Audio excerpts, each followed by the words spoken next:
안녕하십니까. 7월 10일 목요일 말씀 묵상 함께 시작하겠습니다. 오늘도 주님께서 우리의 인도자가 되어주시고 우리를 돌보아 주신다는 사실을 깨닫고 기뻐하는 하루 되시기를 간절히 기도합니다. 오늘 본문은 창세기 25장 19절에서부터 28절까지 말씀입니다. 날마다 솟는 샘물에서는 26절까지로 되어 있습니다만은요, 오늘 저는 28절까지 함께 묵상을 했으면 좋겠다 싶어서 이렇게 나눴고요. 통독하신 말씀은 잠언 24장에서부터 28장까지입니다. 오늘 본문은 에서와 야곱이 태어나고 그들이 어린 시절이 어떻게 흘러갔는가를 말해주는 본문인데요. 이 본문을 통해서 우리가 우리의 인생을 어떻게 바라볼 것인가를 한번 생각해 보았으면 좋겠습니다. 그럼 먼저 말씀을 보시겠습니다. 아브라함의 아들 이삭의 족보는 이러하니라. 아브라함이 이삭을 낳았고 이삭은 40세에 리브가를 맞이하여 아내를 삼았으니 리브가는 밧단 아람의 아람 족속 중 브두엘의 딸이요 아람 족속 중 라반의 누이였더라. 이삭이 그의 아내가 임신하지 못하므로 그를 위하여 여호와께 간구하매 여호와께서 그의 간구를 들으셨으므로 그의 아내 리브가가 임신하였더니 그 아들들이 그의 태 속에서 서로 싸우는지라. 그가 이르되 이럴 경우에는 내가 어찌할꼬? 하고 가서 여호와께 묻자온데 여호와께서 그에게 이르시되 두 국민이 내 태중에 있구나. 두 민족이 내 복중에서부터 나누이리라. 이 족속이 저 족속보다 강하겠고 큰 자가 어린 자를 섬기리라. 그 해산 기한이 찬즉 태에 쌍둥이가 있었는데 먼저 나온 자는 붉고 전신이 털옷 같아서 이름을 에서라 하였고 후에 나온 아우는 손으로 에서의 발꿈치를 잡았으므로 그 이름을 야곱이라 하였으며 리브가가 그들을 낳을 때 이삭이 60세였더라. 그 아이들이 장성함에 에서는 익숙한 사냥꾼이었으므로 들사람이 되고 야곱은 조용한 사람이었으므로 장막에 거주하니 이삭은 에서가 사냥한 고기를 좋아하므로 그를 사랑하고 리브가는 야곱을 사랑하였더라. 예, 오늘부터 우리는 야곱의 인생을 살펴보게 될 겁니다. 물론 시작은 이삭의 족보다라고 시작하지만 거의 대부분이 야곱의 인생에 대해서 설명하는 부분이 이루어지죠. 모세는 야곱의 인생을 굉장히 공들여서 기록했습니다. 야곱의 인생을 통해서 인간이 가져야 할 인생에 대한 매우 중요한 통찰을 모세가 제시해 주거든요. 야곱은 평범한 인간의 대명사라고 할 수 있어요. 그러나 그가 어떻게 하나님의 백성, 야곱이 이스라엘이잖아요. 그 하나님의 백성 이스라엘이 될 수 있었던가를 살펴봄으로써 우리가 어떤 시각으로 우리 인생을 바라볼 것인가, 이러한 상당히 좋은 통찰력을 이 이야기들이 가져다 줍니다. 오늘 본문은 야곱이 어떻게 태어나서 어떻게 자라났느냐를 보여주는 야곱 인생의 서론이라고 할 수 있어요. 우리 인생을 돌아보면 내가 어디서 어떻게 태어났느냐에 의해서 굉장히 큰 영향을 받지 않습니까? 어떤 상황에서 태어났건 노력하면 성공적인 인생을 살 수 있다. 그 말도 틀린 말은 아닌데, 솔직히 내가 어떤 시대에 어떤 나라에서 태어났느냐, 이거 굉장히 중요한 거 아닙니까? 내가 만약에 조선시대에 태어났다면 내 인생은 어떠했을까요? 내가 만약에 대한민국에서 태어난 것이 아니라 저기 동남아의 어느 나라나 인도나 아프리카의 어떤 나라에서 태어났다면 내 인생은 어떠했을까요? 또 어떤 부모 밑에서 태어났느냐? 몇 번째 아이로 태어났느냐? 첫째로 태어났느냐? 막내로 태어났느냐? 또는 남자로 태어났느냐? 여자로 태어났느냐? 등등등. 우리 인생은 어떻게 보면 태어날 때부터 거의 정해져 있는 것 아닌가 싶을 정도로 내가 어디서 어떻게 누구에게서 몇 번째로 태어났느냐, 이것이 정말 중요하다는 것을 부인할 수가 없죠. 그런데 야곱의 인생을 살펴보면 처음부터 패배자로서 태어났습니다. 그다지 주목받지 못할 만한 자로서 태어났고, 그리고 다른 사람과 비교했을 때 언제나 낮은 자, 모자란 자, 무시당한 자로서 태어났다는 사실을 우리가 살펴볼 필요가 있습니다. 오늘 본문을 보시면요. 아브라함의 아들 이삭의 족보는 이러하니라 라고 시작합니다만은 사실은 거의 야곱 이야기가 이어질 겁니다. 이 말은 이삭의 집안 안에서 이러한 일이 일어났다라는 말을 하면서 시작하는 건데 그 이삭 집안 안에서 일어난 모든 일들의 주인공은 야곱이니까 그런 거죠. 아브라함이 이삭을 낳았고 이삭은 40세에 리브가를 맞이하여 아내를 삼았으니 리브가는 바단 아람의 아람 족속 중 두두엘의 딸이요 아람 족속 중 라반의 누이였더라. 이삭이 그의 아내가 임신하지 못함으로 아내가 임신하지 못하는 것은 이 집안 내력입니다. 아브라함의 아버지 데라 때부터 아브라함도 그렇고 이삭도 그렇고 계속 불임의 문제가 이 집안을 따라다니죠. 리브가도 마찬가지였던 겁니다. 그런데 이삭은 그를 위하여 여호와께 간구하매 여호와께서 그의 간구를 들으셨으므로 그의 아내 리브가가 임신하였더니 아브라함보다는 고생을 덜 했죠. 하나님께 간구하니까 하나님이 그 간구를 들어주십니다. 이건 이삭이 가지고 있는 영적인 지위를 보여주는 거예요. 하나님께 간구해서 기도하면 그 집안의 문제가 해결되는 겁니다. 그래서 그의 아내 리브가가 임신을 해요. 그런데 문제는 그 아들들이 그의 태 속에서 서로 싸우는지라 쌍둥이를 임신했는데 그 아들들이 그 뱃속에서부터 싸워요. 그런데 여기서 싸우는지라는 이 단어가 라차츠라는 단어입니다. 이 단어가요. 그냥 애들이 토닥토닥 싸우는 정도의 싸움을 말하는 단어가 아닙니다. 학대하다, 핍박하다, 압제하다, 으깨버리다. 이 정도로 강력한 싸움을 말하는 거예요.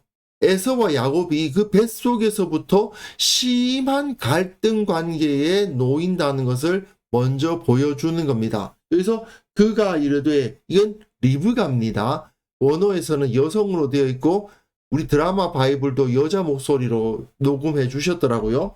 이럴 경우에는 내가 어찌할꼬 하고 가서 여호와께 묻자온대. 이번에는 리브가가 여호와께 묻죠.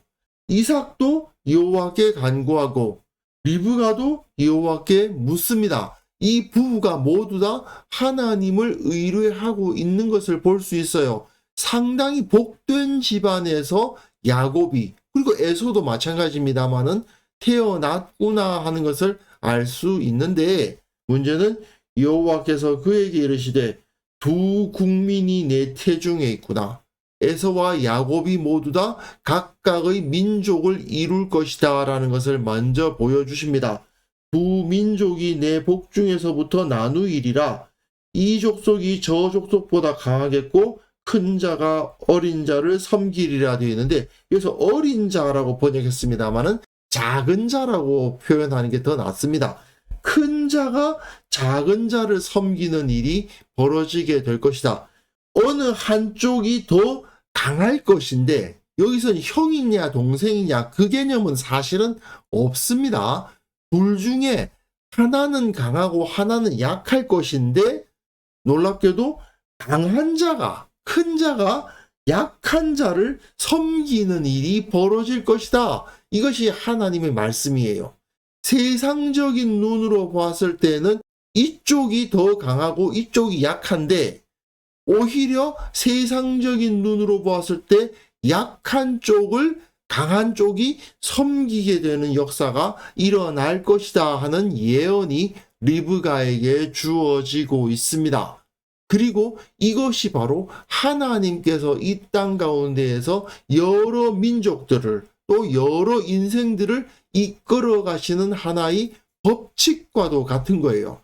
하나님께서는 어떤 사람을 선택하시느냐? 세상적으로 강하고 잘났고 똑똑한 사람들을 선택하시느냐? 그게 아니라는 거예요. 모세는 이스라엘 백성들에게 말해주는 겁니다. 너희들이 대단한 민족이냐? 아니다. 너희들은 애굽에서 노예 생활하던 자들 아니었느냐? 너희들이 강성한 나라냐? 아니다. 너희들은 땅 한 필 갖고 있지 못하지 않느냐? 너희들이 대단한 지성을 가지고 있느냐? 그렇지도 않죠. 너희들이 대단한 완력을 가지고 있느냐? 그것도 아닙니다.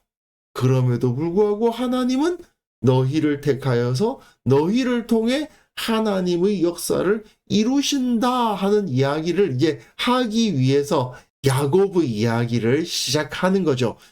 그 해산 기한이 찬즉 태에 쌍둥이가 있었는데 먼저 나온 자는 붉고 전신이 털옷 같아서 이름을 에서라 하였고, 에서란 이름이 붉다가 아드모니이고 털이 쉐아르예요.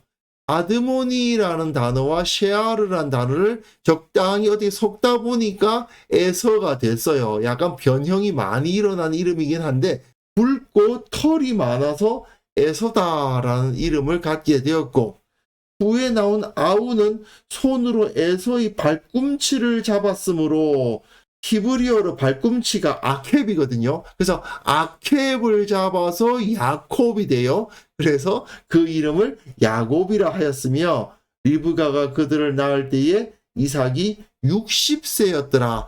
결혼한 지 20년 만에 에서와 야곱을 얻은 셈입니다. 그런데 여기서 60세 했을 때 6이라는 숫자가 상징수일 것이다 라고 보는 것이 어느 정도 설득력이 있습니다. 6이라는 숫자가 상징하는 것은 사람이죠. 사람이 6번째 날에 만들어졌지 않습니까? 그리고 사람이 만들어진 이후에 에덴 동산에서 어떤 일이 일어났던가 하는 이야기가 이어졌던 것처럼 이제 이삭의 나이 60세 때에 에서와 야곱이 태어났는데 이들 둘 간에 이러한 일이 일어났다라는 이야기가 이어져 나갈 겁니다. 날마다 솟는 샘물에서는 26절까지로 오늘 본문을 나누었습니다만은 제가 27절, 28절을 포함시킨 이유가 뭐냐 하면요. 에서와 야곱을 비교해 주는 부분이기 때문에 그렇습니다. 그 아이들이 장성함에 에서는 익숙한 사냥꾼이었으므로 들 사람이 되고, 야곱은 조용한 사람이었으므로 장막에 거주했다. 사냥꾼이라는 이 표현이 상당히 중요합니다. 성경에서는요, 사냥꾼이라는 표현은 이전에 10장에 니므롯 나오고요. 그리고 에서가 사냥꾼이었다고 나오거든요. 고대 사회에서 주로 이 사냥을 하는 사람은 누구냐? 왕들입니다. 고대 근동의 예술품에는 왕들이 사냥에 나선 그림들이 많이 나와요.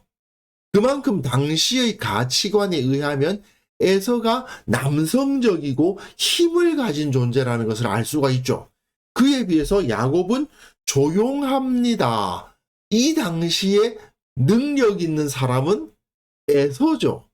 요즘에야 남자가 좀 조용하더라도 지식이 많다든지 기술을 가졌다든지 하면 유능한 사람이라 인정받을 수 있겠지만, 이 당시는 남자는 힘이 센 사람이 유능한 사람입니다. 근데 에서는 익숙한 사냥꾼이에요. 왕들이 자신의 힘을 과시하기 위해서 사냥을 많이 했던 것처럼 에서는 굉장한 힘을 가지고 있고 나름 남자답다고 인정받을 만한 사람입니다. 그에 비해서 야곱은 조용한 사람이에요. 그다지 뛰어날 것이 없습니다. 자, 야곱이 태어날 때 어떠했다고요? 발꿈치를 잡았어요. 뱃속에서부터 에서하고 경쟁을 해서 어떻게든 자기가 형이 돼보고자 했는데 실패해서는 발꿈치 잡고 나온 거예요.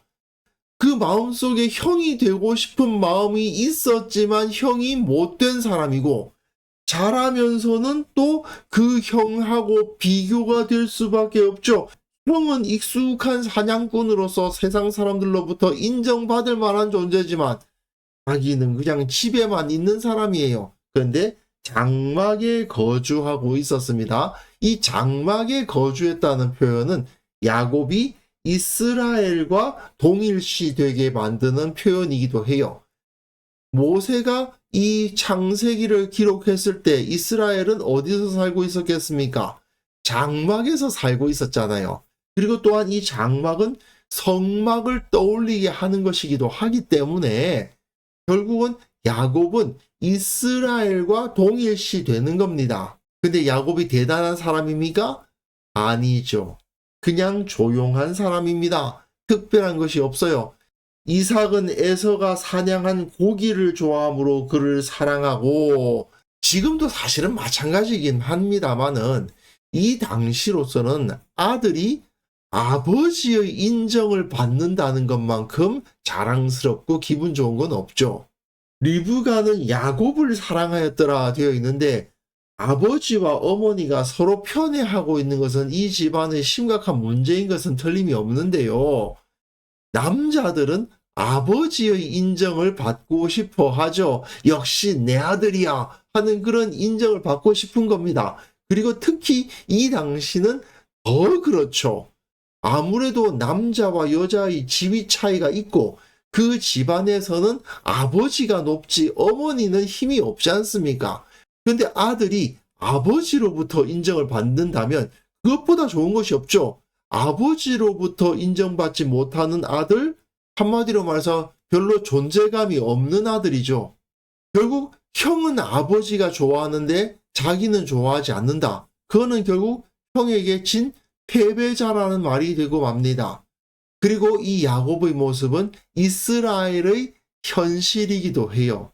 힘이 있는 민족도 아니고 큰 영토를 가진 국가도 아니고 기껏해야 애굽에서 도망 나온 노예들의 민족, 그게 바로 이스라엘 아닙니까? 그러나 하나님은 그런 자들과 함께 하셨고 그들을 통해서 하나님 나라를 이루셨어요. 그 이야기를 이제 시작하는 거죠.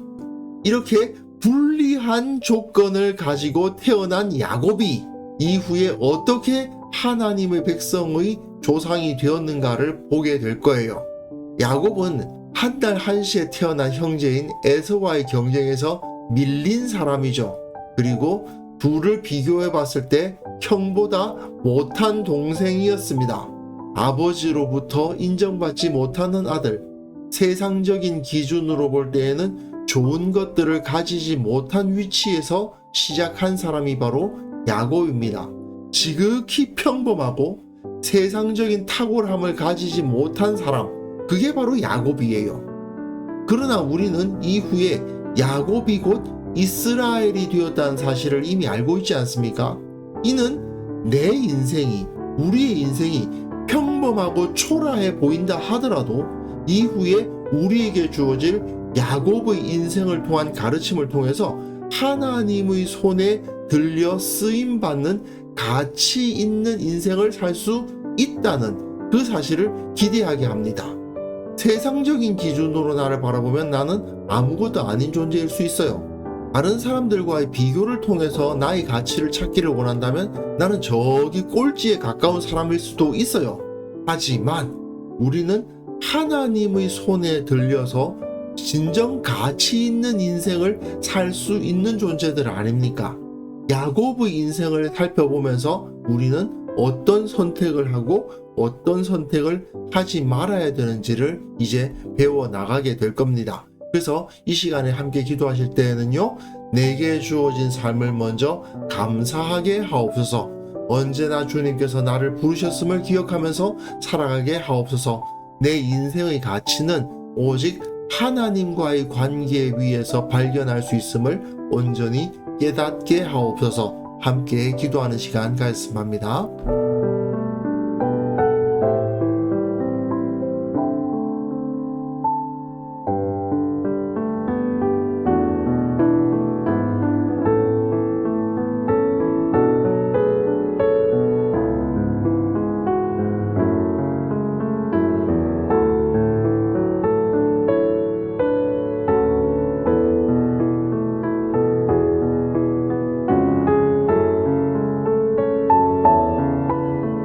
하나님 아버지, 내게 주어진 이 삶에 대해서 먼저 감사하는 자가 되게 하여 주시고, 주님께서 나를 붙들고 계시기 때문에 세상적으로 내가 어떠한 위치에 있든지 상관없이 주님께 감사하고 기뻐하고 즐거워하는 삶을 살아가게 하여 주옵소서.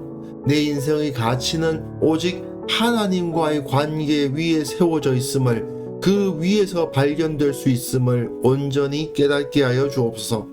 우리 교회 모든 성도들이 각자의 삶이 가치 있음을 깨닫게 하여 주시고 각자의 삶을 통해서 일하시는 주님의 역사를 보게 하여 주시고 그 가운데에서 진정한 능력을 발휘하고 기쁨과 감사를 경험할 수 있도록 도와주옵소서.